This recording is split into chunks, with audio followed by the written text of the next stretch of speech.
eu tenho um texto que está nos perseguindo, nos acompanhando nas minhas reflexões, e depois eu vou terminar dando a justificação do texto.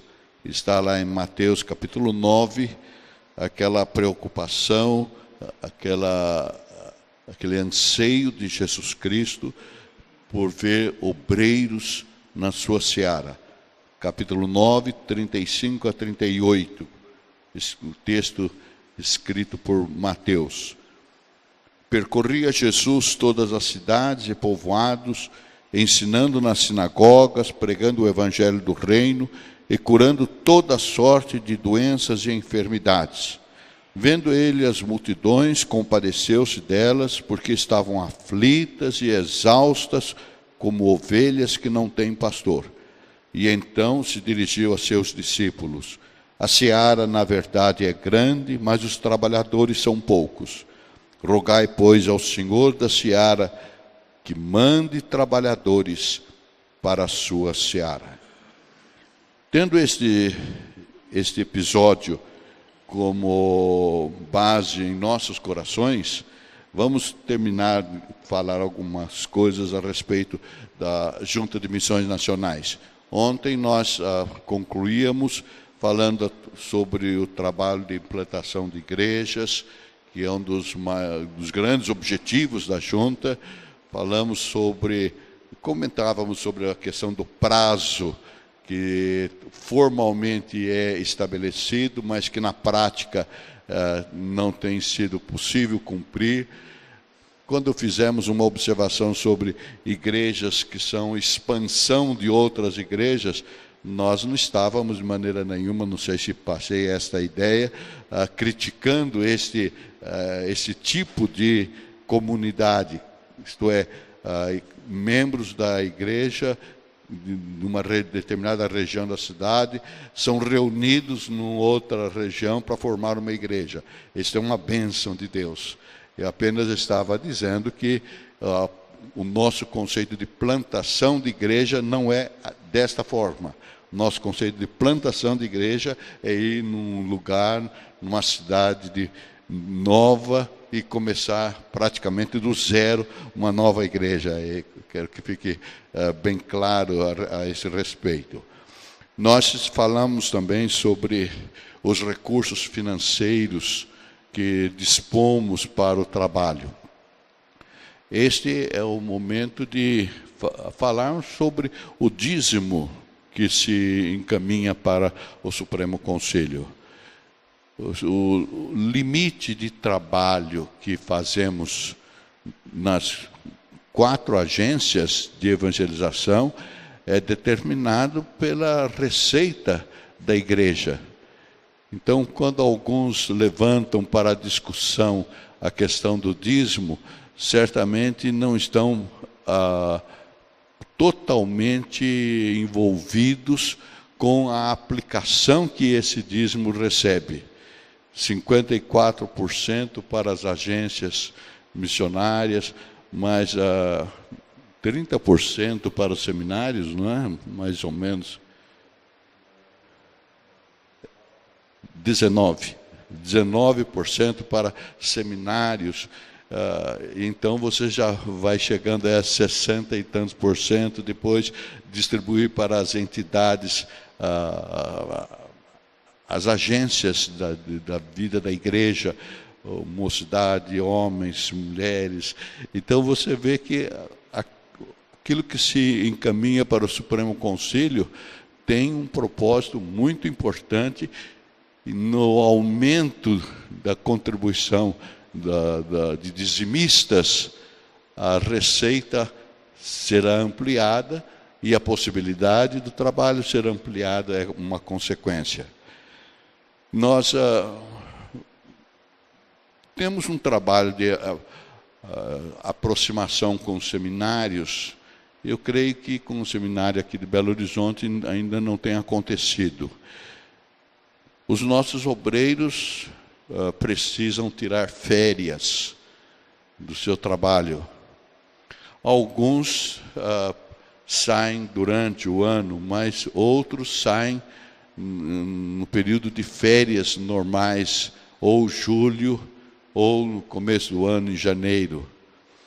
Então, nós temos tido o apoio de seminaristas, de pessoas que têm um desejo de conhecer o campo missionário, mas com uma intenção primeira, pelo menos, de um dia poder estar lá para fazer o seu trabalho. Então, temos tido o caso de seminaristas que vão suprir a necessidade do campo naquele mês em que o obreiro sai de férias. Diz a técnica de comunicação que quando o preletor está falando, ele mexe no relógio, põe assim bem na frente, para fazer de conta que ele está preocupado com o tempo. Só que o meu relógio não funciona e eu não enxergo de muita distância. Mas o povo fica impressionado. Falei, ele não vai passar do tempo dele. Mas voltando então ao nosso assunto, os jovens então tem acontecido isso, de doar as suas férias para trabalhar no campo missionário, substituindo os pastores. Certamente nós não poderíamos reduzir este mês de férias para 15 dias, porque o tempo de viagem até o campo, o tempo de regresso e até se acomodar naquele campo, já se passaram 5 dias. E fazer algum trabalho de uma semana e voltar, então não trará uma experiência mais profunda. Mas quando alguém diz assim, não, neste ano eu vou dedicar meu tempo de férias para um campo missionário.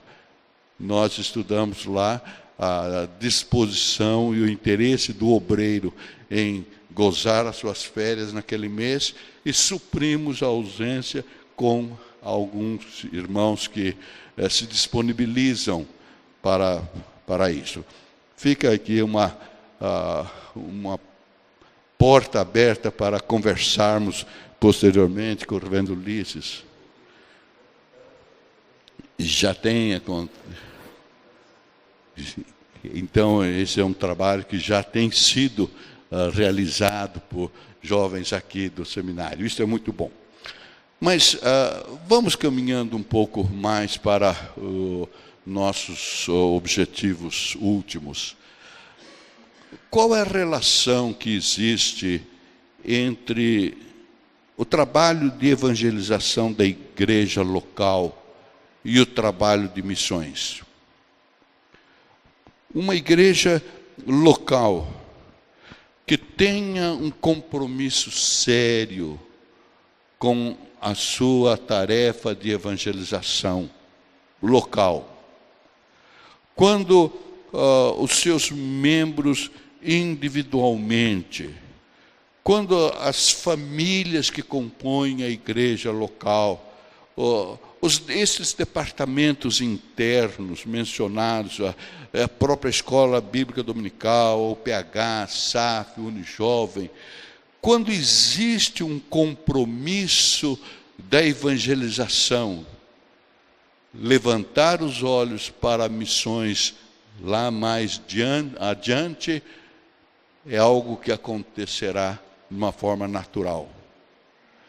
Mas o que nós sentimos é que quando uma igreja local não tem mais aquela visão entusiasmada e entusiasmadora do seu próprio trabalho de evangelização local, por que haveria essa igreja de ter compromisso com missões? Ela não faz sequer o seu trabalho de casa. E nós encontramos hoje com preocupação membros da igreja que não têm nenhuma atitude, nenhuma disponibilidade para um trabalho de evangelização pessoal. Não encontram condições para falar do Evangelho aonde se encontram. É evidente que o testemunho da nossa fé diante dos nossos amigos, diante dos nossos familiares, diante daqueles que nos cercam cada dia, o nosso testemunho de vida é uma pregação do Evangelho, inquestionavelmente. Mas além do testemunho, é preciso falar, é preciso explicitar.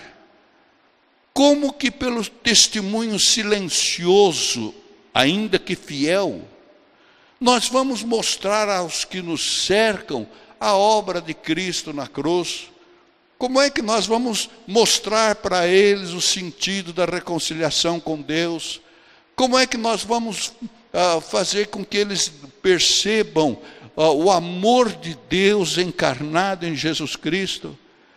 As pessoas que nos cercam podem até perceber de uma maneira clara que nós somos diferentes, mas não sabem porque somos diferentes. E ao falarmos das diferenças que Jesus Cristo operou em nós, então nós estamos evangelizando. Mas não é isso que acontece.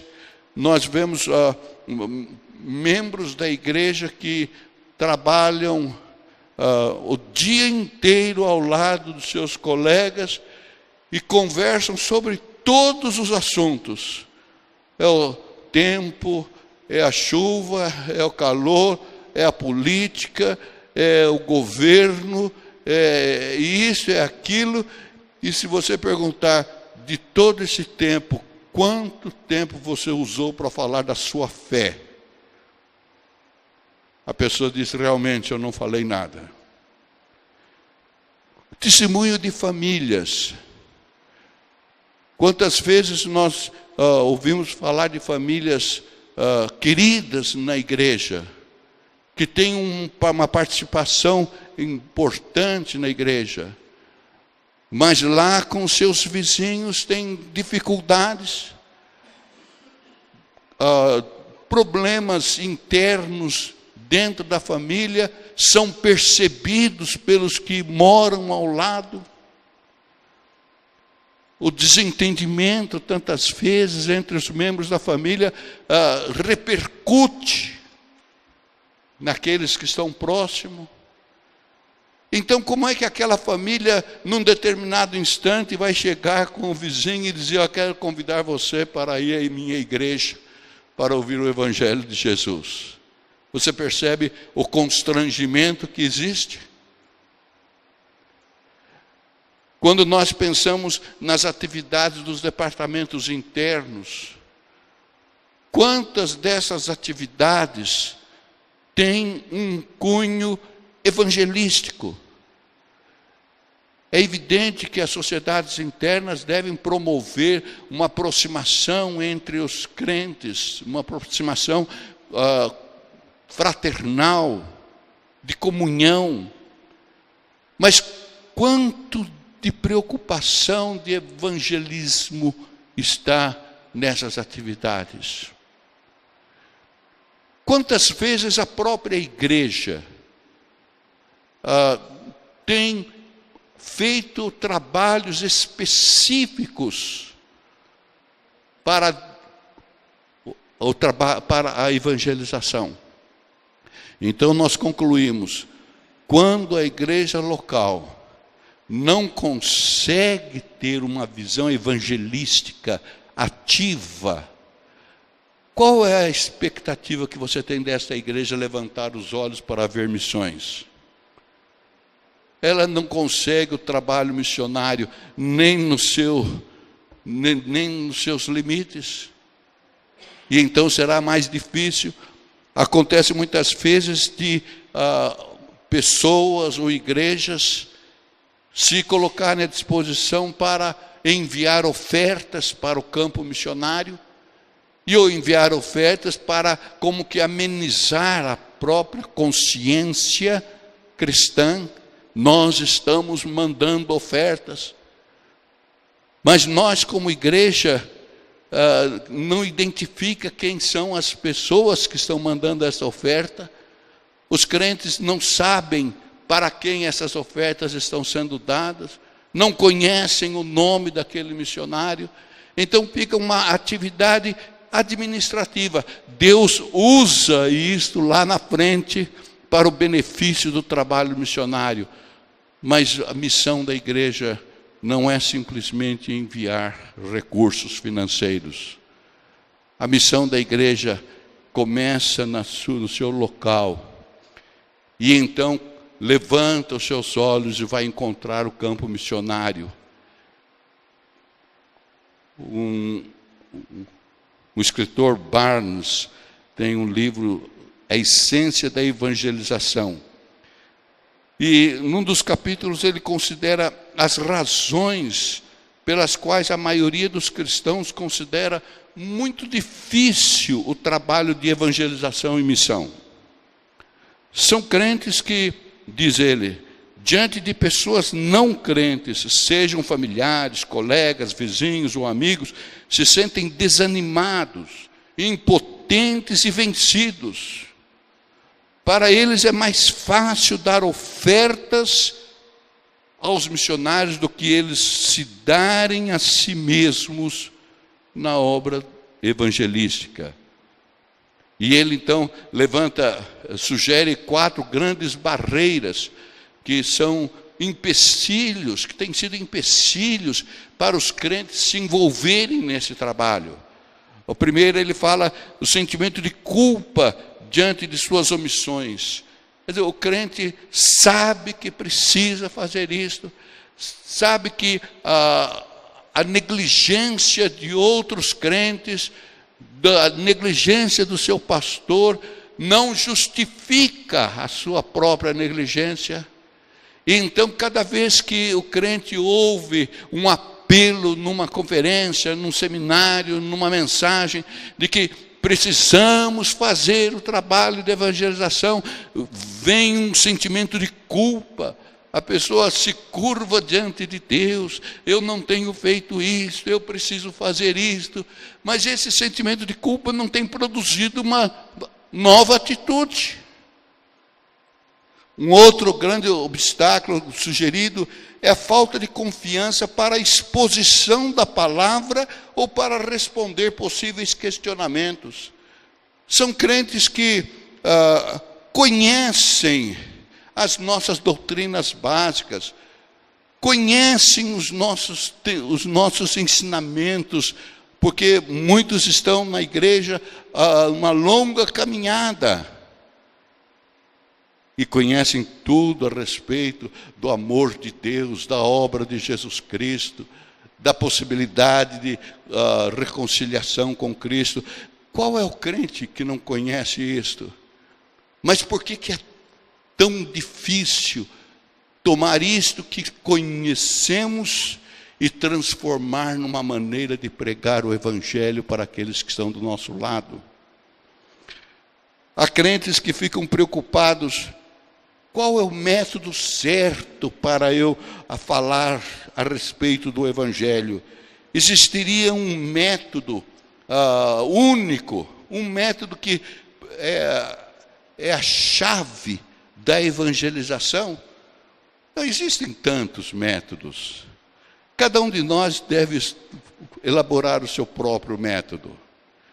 Se alguém souber, por exemplo, de cor, João 3,16, pronto, ele começa com um método extraordinário, falando do amor de Deus, da misericórdia de Deus, do cuidado de Deus, da salvação de Deus para aqueles que o amam, para aqueles que creem em Jesus Cristo. Não há necessidade nenhuma de fazermos cursos para descobrir métodos de evangelização. O que precisa é realizarmos isso que nós conhecemos. Eu me lembro uma vez que eu estava numa cidade lá no interior de São Paulo, e veio um garoto, adolescente, e começou a conversar comigo sobre as doutrinas dele. E ele pegava a Bíblia e ia daqui para lá, depois ele citava outro lá no texto no Velho Testamento, e vinha para o Novo Testamento, e eu comecei a ficar intrigado com o rapaz. Eu falei, maroto, ele está manejando mais depressa do que eu, e ele pega um texto, pega outro, pega um texto, pega outro, e como é que ele decora tudo isso? Aí eu fui chegando e vi na Bíblia dele, estava tudo marcadinho. Agora livro tal, capítulo tal. Agora livro tal, capítulo tal. Bem, foi essa maneira que ele descobriu, para conversando comigo, abrir a Bíblia de um lado, de outro, de um lado, de outro, e falar do Evangelho. Então, se nós não temos esta facilidade de decorar os versículos, de identificar os versículos, vamos escrever, vamos fazer alguma coisa. Mas eu quero voltar ao ponto que é o meu foco. Eu não posso esperar uma igreja preocupada com missões, se ela não estiver preocupada com o trabalho de evangelização nos seus próprios limites. Uma igreja que está firme no testemunho e na proclamação da palavra. Quando você apresenta este assunto de missões, ela se anima. Mas não por ser um desafio, uma grande novidade, mas porque ela vê esse trabalho de missões é continuação daquilo que nós estamos fazendo. Na história da igreja primitiva, no livro de Atos, capítulo 2, nós vemos o registro de como a igreja estava vivendo. E ela não estava vivendo por causa exclusivamente de nomes, de grandes oradores, dos grandes líderes que eram os apóstolos. Registra-se que os crentes perseveravam na doutrina, mas não diz por liderança do excelentíssimo senhor pastor titular, fulano de tal. A igreja primitiva caminhava bem porque o pastor titular tinha tantos auxiliares. A igreja primitiva caminhava porque as mulheres se reuniram numa SAF experimental com resultados. Não, a igreja como um todo estava preocupada no trabalho de evangelização. Eu quero terminar este apelo dizendo o seguinte: nós precisamos de dinheiro para fazer missões. Mas dinheiro sozinho não faz missões. Quem faz missões são pessoas chamadas por Deus. Pessoas que testemunham onde vivem o Evangelho de Cristo e como que são alçados para uma área, para uma região, para uma situação que Deus tem reservado para ela. Obreiros vocacionados, o texto que nós lemos já 2 vezes. Jesus Cristo está olhando para aquela seara, para aquelas multidões, estavam carentes, estavam passando necessidades, eram como ovelhas sem pastor, aflitas, exaustas, e compadeceu-se daquelas pessoas. E então se dirigiu aos discípulos: a seara é grande e os trabalhadores são poucos. A imensidão da seara. Obreiros sem campo. Parece ser uma contradição com isso que Jesus Cristo está dizendo aqui. Ele está falando da seara sem pastores, tão grande é a seara. Ele está dizendo que nós devemos clamar por obreiros. Mas hoje nós pensamos e enfrentamos uma realidade, a seara ficou pequena. Será? Os obreiros são muitos. Será que são muitos? Ouve-se até falar, porque tantos seminários colocando, tantos pastores cada ano, se já encontramos tantos obreiros, pastores hoje sem campo, alguma coisa não está batendo, alguma coisa está estranha. Será que o Espírito Santo está distribuindo o dom do ministério, além da necessidade da seara? Eu creio que não. Eu creio que aquilo que Jesus Cristo falou é uma realidade eterna. A seara é grande. O que faltam é igrejas organizadas para pastores chegarem e tomar posse. O que falta é a disponibilidade para colocar a mão no arado e ir buscar multidões que estão perdidas. A seara é grande, os obreiros são poucos. Precisa-se de ceifeiros. A imensidão da seara e a escassez de obreiros é a ênfase que Jesus Cristo coloca no texto que nós lemos. Por isso ele insiste: rogai ao Senhor da seara que mande obreiros para a sua seara. O texto registra que a motivação desse clamor de Jesus foi a sua compaixão por vidas que estavam sem ter o Evangelho de Jesus Cristo. Alguém que olha para si mesmo e encontra bênçãos sem fim que Deus lhe concede, e tem consciência de que milhares e milhares e milhares de pessoas estão em regiões onde não chegou ninguém para levar esta palavra. Rogai a Deus, clamai a Deus. Houvesse obreiros demais, Jesus Cristo não teria usado não teria feito esta exortação. E ele mostra ainda: rogai obreiros, rogai ao Senhor da seara que mande trabalhadores para a sua seara. Não é a seara da Igreja Presbiteriana do Brasil. Não é a seara do reverendo fulano de tal, do reverendo ciclano de tal.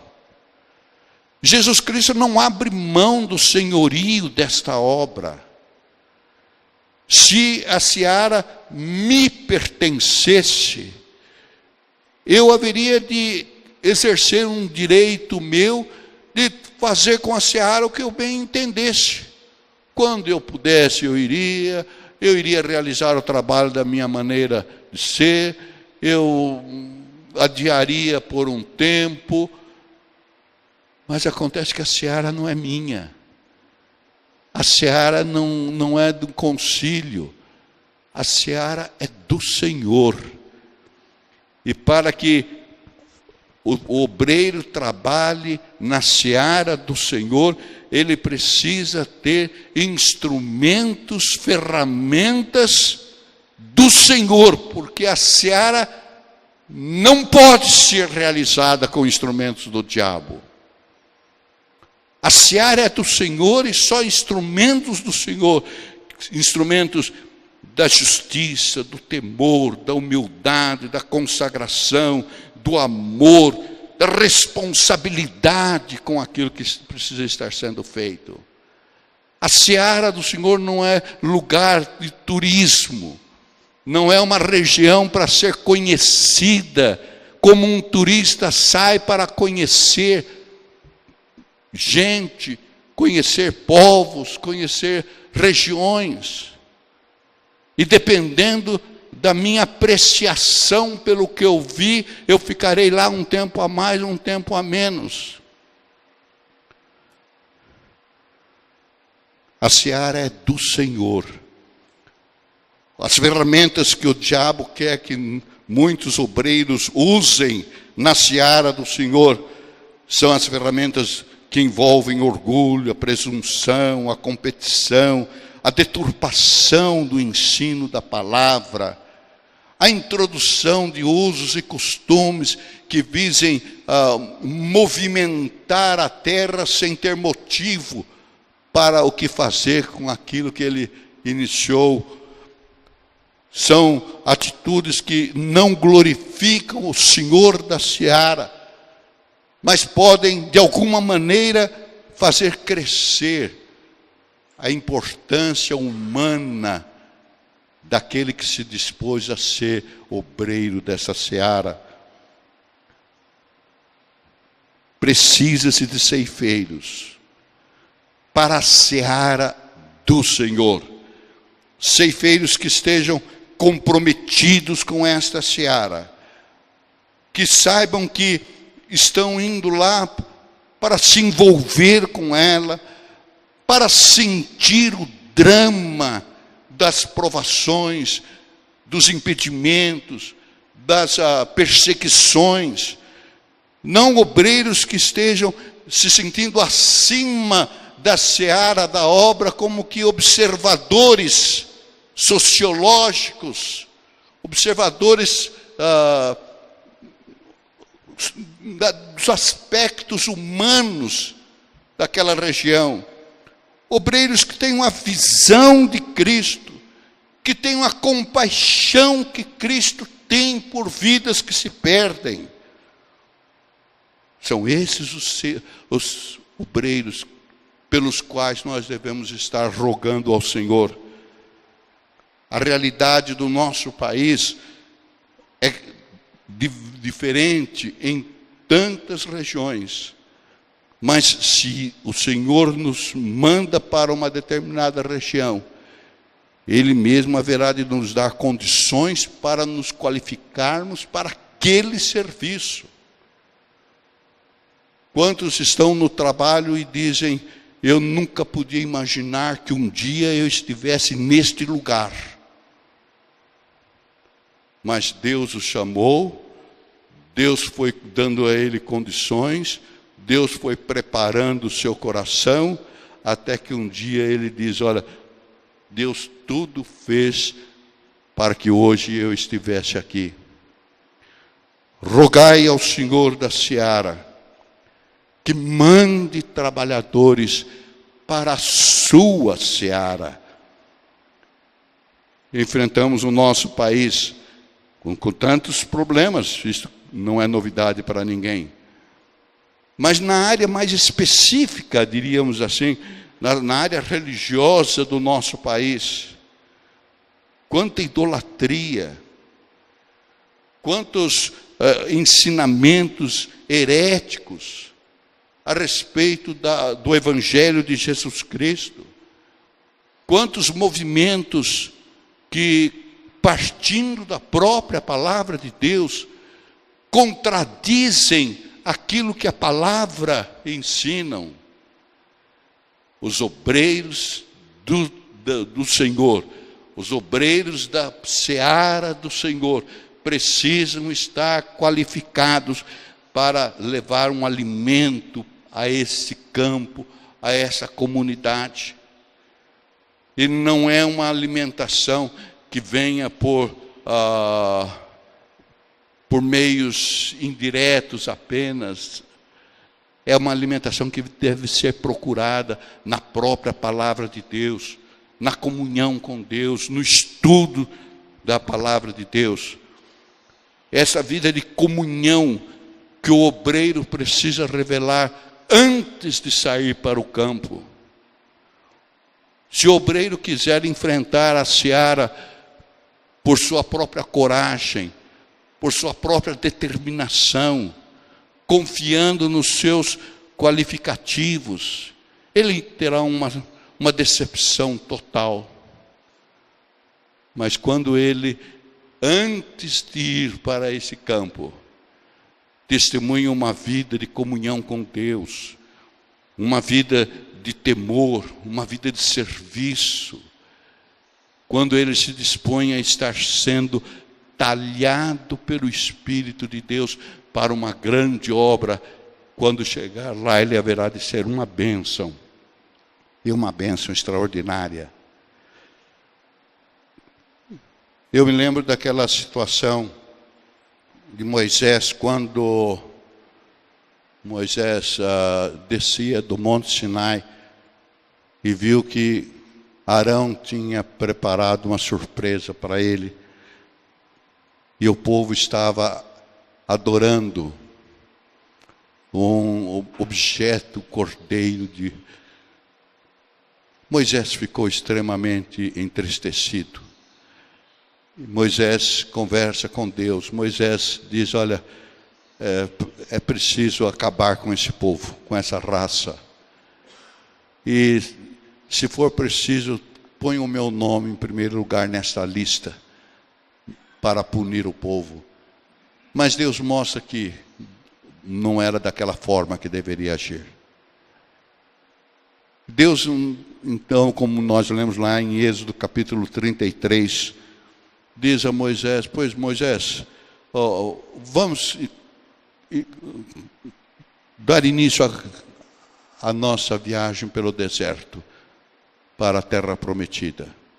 Eu não irei com vocês, mas eu vou mandar um anjo para acompanhar vocês.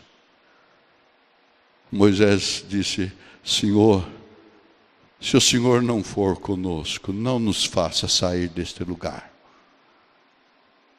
Nenhum anjo eu quero. O que eu quero é a presença do Senhor comigo. O que adianta conquistar Canaã se Deus não estiver conosco? O que adiantam as bênçãos materiais de Deus se Deus não estiver conosco? O que adiantam os nossos propósitos, nossos planejamentos de vida, de obra missionária, se Deus não nos acompanhar? As bênçãos de Deus são maravilhosas, mas mais extraordinário do que as bênçãos é o próprio Deus. E esta experiência com Deus tem que começar conosco. É Deus que vai trabalhando em nós para nos fazer obreiros da sua seara. O salmista Davi clamava: ó Deus, eu te amo. Muitos amam as bênçãos de Deus. Muitos amam as conquistas materiais que Deus lhe concede, mas não tem a espontaneidade e a clareza para dizer: ó Deus, eu te amo. Nós sabemos que Jesus Cristo está conosco. Ele, quando se despedia dos discípulos, ele dizia: ide fazer discípulos, e eis que eu estou convosco todos os dias até a consumação dos séculos. São estes os obreiros pelos quais devemos estar rogando a Deus. A seara é grande, os obreiros são poucos. Rogai ao Senhor da seara que mande trabalhadores para a sua seara. Que Ele nos abençoe. Que estes dias que juntos aqui temos estado não sejam tão somente para nos alegrarmos vendo e ouvindo testemunhos da obra missionária, que não seja apenas o atendimento de curiosidade para saber o que está sendo feito, mas que seja um tempo de, ouvindo a voz do Senhor, nós nos associarmos aos que estão no campo da seara do Senhor, rogando a Deus que levante obreiros para a seara que é de Deus. Que Ele nos ajude. Amém.